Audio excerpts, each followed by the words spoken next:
All right, let's start this regular meeting. Meeting called to order at 7:15. Prayer, Mr. Grimard, please. Certainly. Certainly, Mr. Mayor, the opening prayer.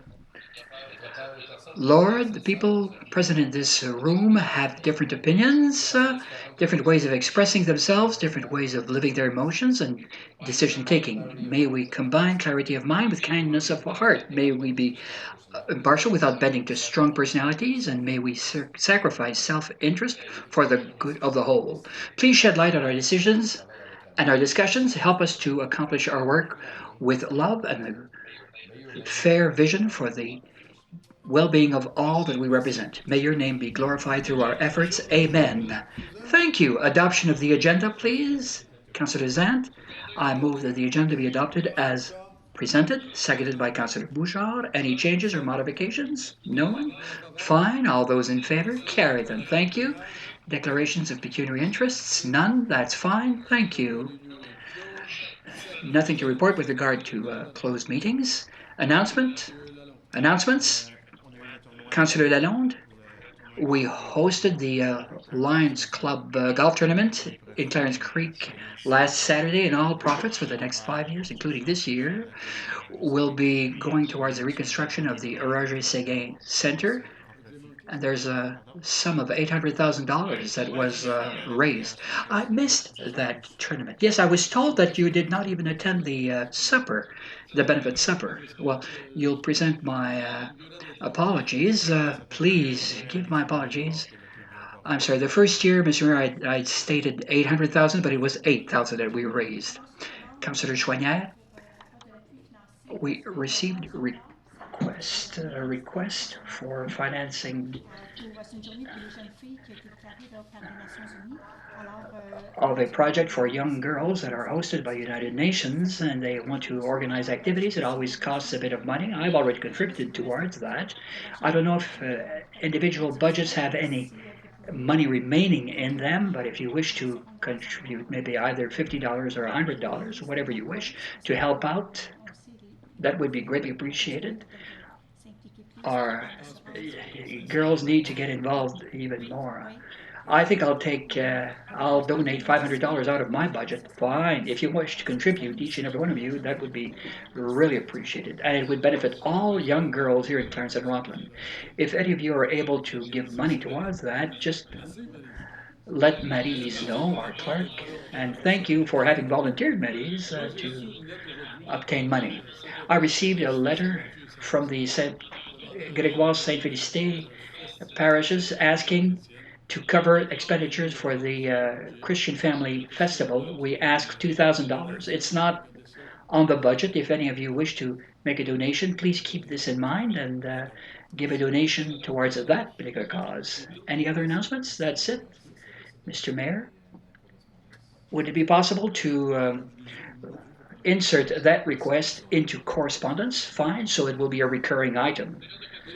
Question period. If anyone has any questions of town council, step forward, give us your name, your address, and proceed with your questions. Now, don't fight amongst yourselves to get to the mic, one at a time. Good evening, one and all. My name is Gerard Poupard. I live on Poupard Road, 770. I'm here to talk about the Poupard Road now and the condition of the road. For the past 2 years, the traffic volume has increased day after day, and nearly each and every week there's a car that will either hit upon the fence that is there or wind up in the ditch. They travel much too fast.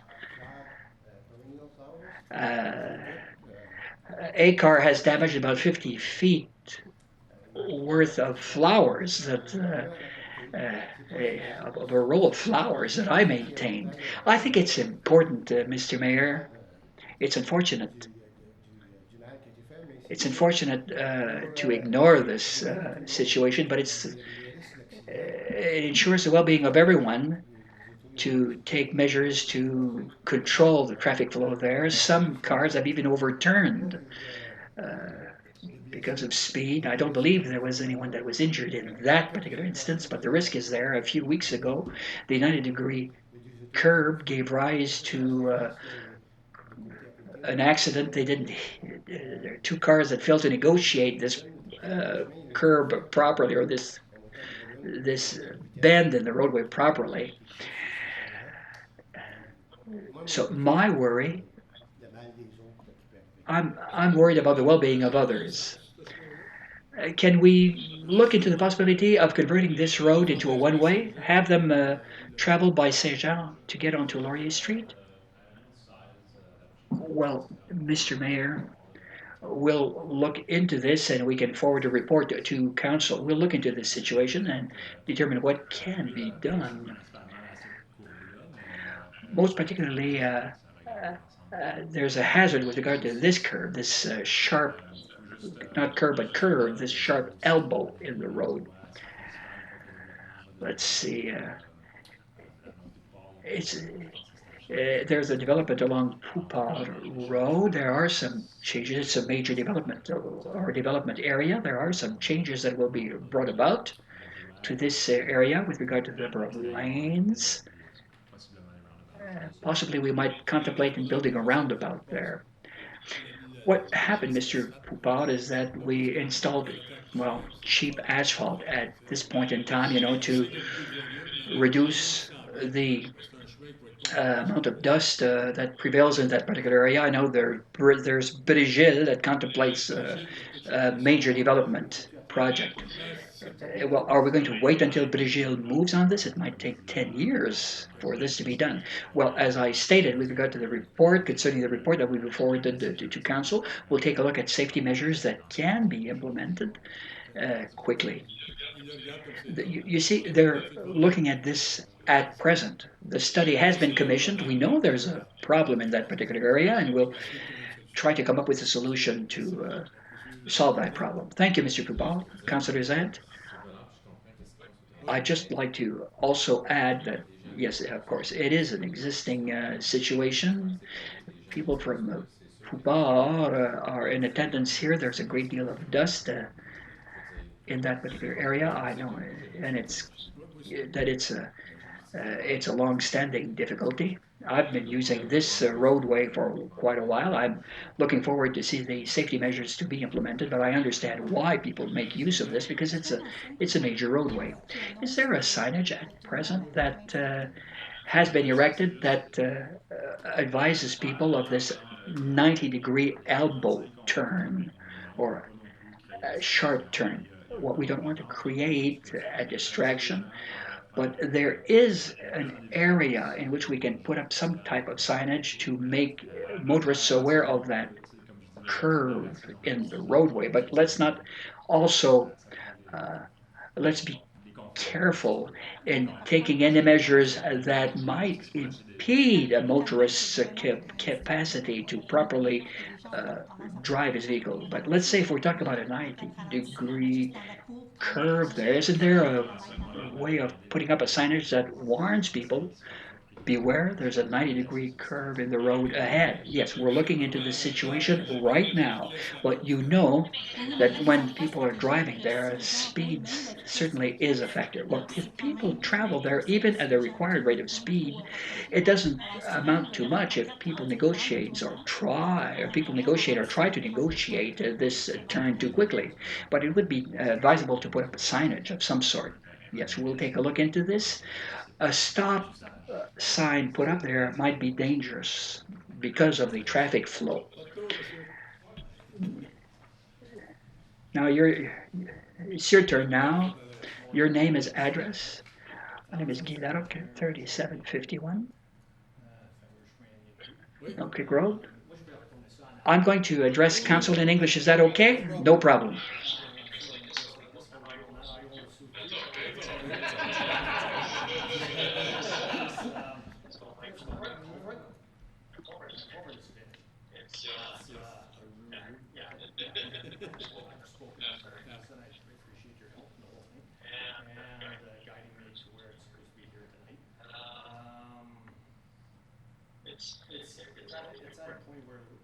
let's say it's about to cave in. I got a big hole outside. It's about 3 feet by 2 feet.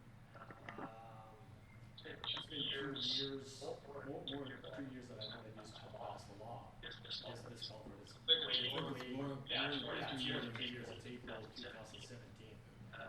The thing is that this culvert is way beyond that point. It's like way beyond 2, 3, 4, 5, 6, maybe even 7 hours. I know I spread a culvert, but it's finished. The bottom's finished. Got a ramp put around. The bottom half is gone. So it's just a matter of time before a car passes down and we collapse and hurt somebody. Is this for your entrance or across Yeah, the road? yeah, for the entrance, yeah. Okay. I have DD came and seen it. Yeah. So if you don't my word, you can ask him. Nice guy, and guy clears the streets. You know, like he said, of course he does. And you ask him about that. It's finished many years, you know. So I don't know. It's other than that, I don't know what to do. I'm here to plead my case. I know there's certain exceptions here and there, you know what I mean? And I hope that I can be one of them. I've lived here since 1972. And I've never asked for anything of the council or Clarence Rock or Rock. The north side or the south side? I live on the north side of the north side.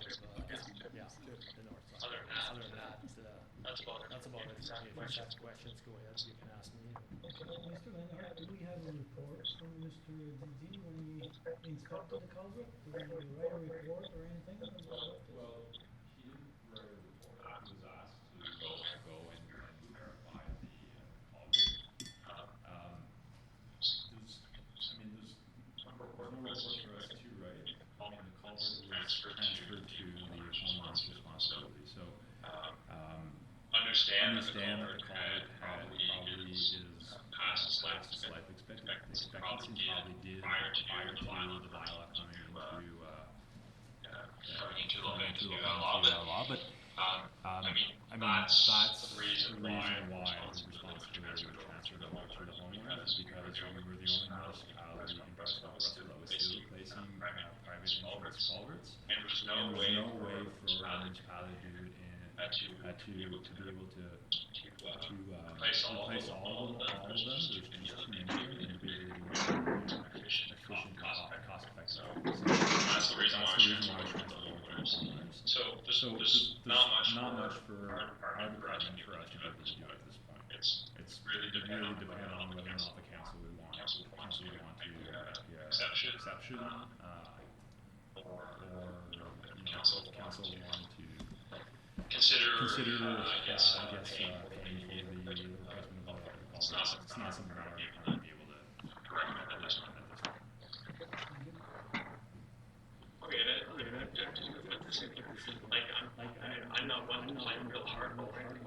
I'll even go to the point where, let's say the culvert, let's say the culvert costs us maybe $1,000.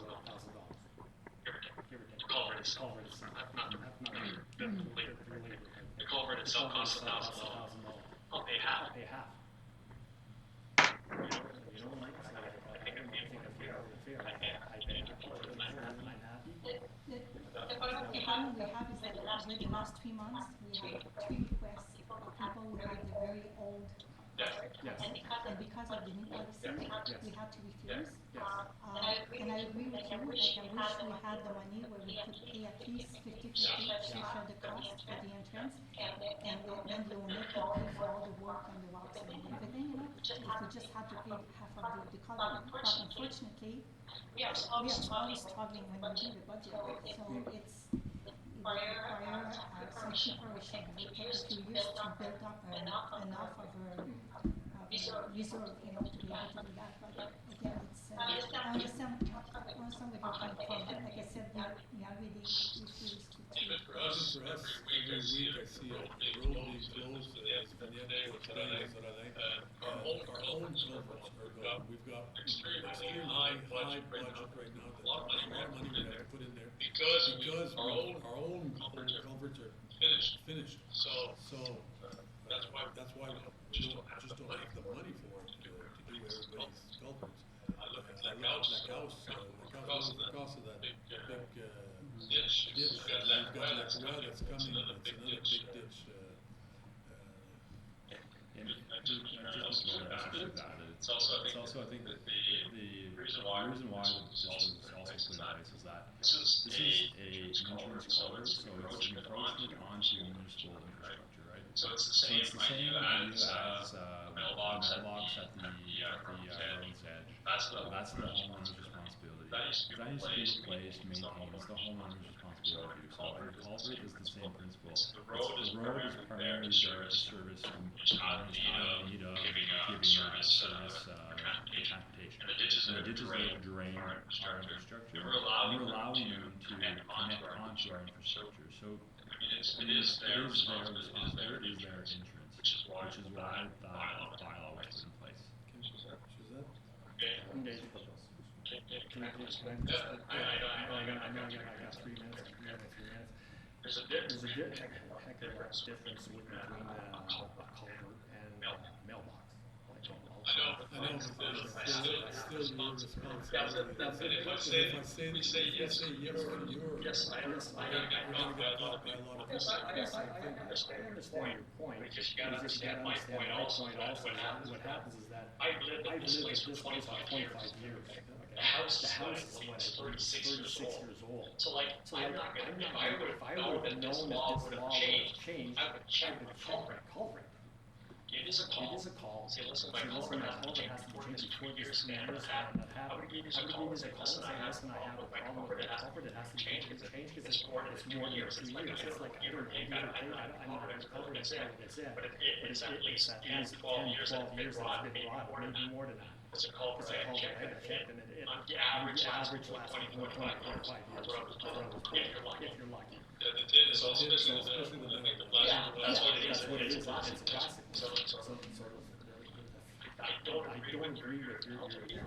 It's we. I'm gonna say I because I'm not gonna say we. I'm gonna hear in my case. I never got a notice telling me that Steve, you're gonna have you got to change my bylaw here. They'll give you. I understand. It's like if you turn around and you go buy a car. I got a 7-year warranty in the morning. Okay? They turn around, your motor blows the year after. You turn around, bring it to the dealership, you turn around and tell you, we change the law, we don't warranty it anymore. That's it, the warranty's done. You'll be happy? I know.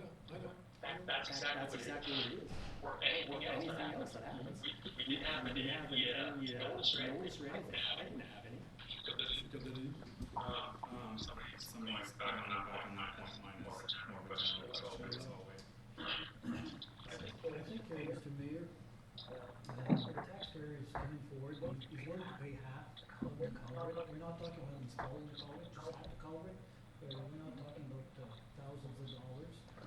We have a president, we did it a couple of weeks ago, we did pay for, yes, we did.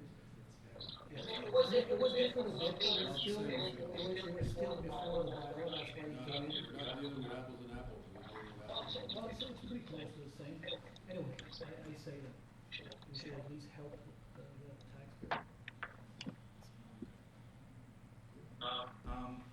So to keep going on this, again, me not being a counselor in the past and this moving forward, what were the projected amounts that the city had to spend in order to bring the culverts of all our residents up? Like, I want residents to understand the financial impact that of the municipality to take on compared to them taking it on. So the challenge with being able to answer that question is we don't have an inventory of all the culverts.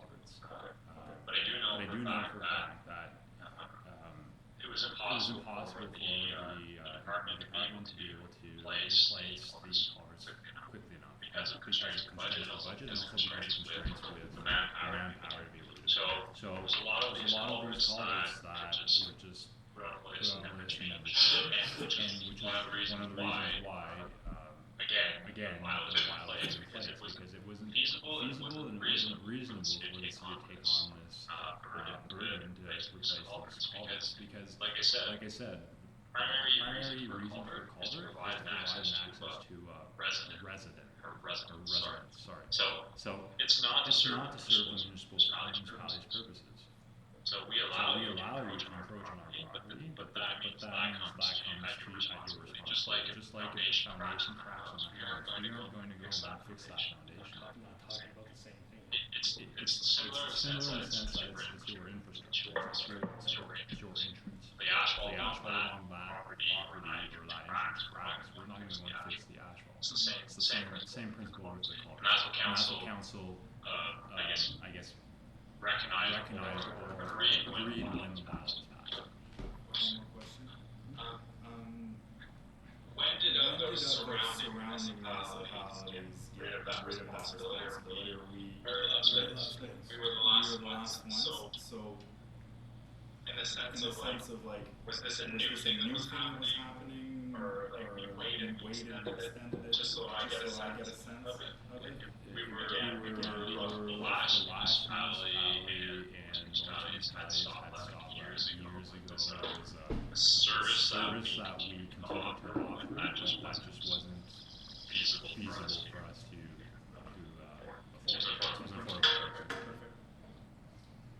I still he's going.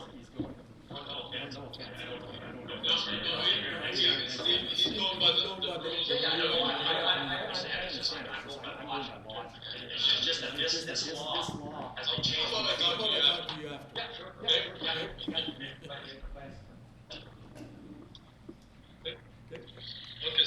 Other questions? Thank you. Members' items or council members' items, there are none on the agenda. There are none, I believe. Fine. Consent items. Is there anything that you wish to withdraw from the list of consent items to be read? Mr. Levave, could you be kind enough to read the list of consent items? Yes.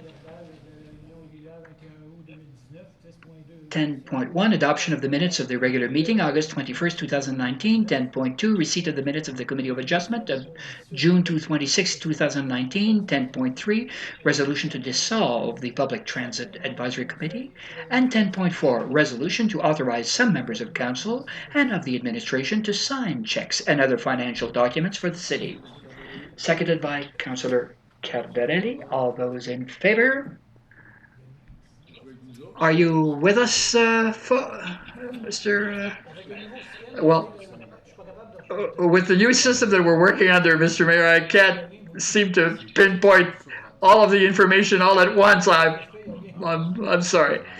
Well, you're going to have to bold those items, put them in bold. Yes, all those in favor, that carried. That's fine then. Committee and staff reports none. Bylaws.